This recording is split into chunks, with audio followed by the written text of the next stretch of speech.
ఇదెలా ఉంది? నీ సంగతి తర్వాత చూస్తాను. రారా.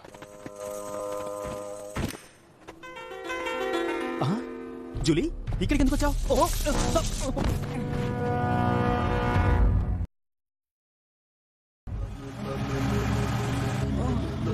స్పృహలోకి వచ్చాడు.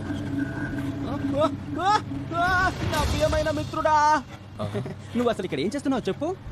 సరే, నేను ఇక్కడ ఏం చేస్తున్నాను? ఒక ముఖ్యమైన పని కోసం నేను ఇక్కడికి తీసుకొచ్చాను మిత్రమా. నువ్వు ముఖ్యమైన విషయం అంటుంటేనే నా మెదడు ముద్దుబారిపోతోంది. సరే, అదంతా వదిలే. 6 సంవత్సరాలుగా నువ్వేమైపోయావు? మనిషి అడ్రస్ కూడా లేవు. నీకోసం ఎంత వెతికానో తెలుసా నేను.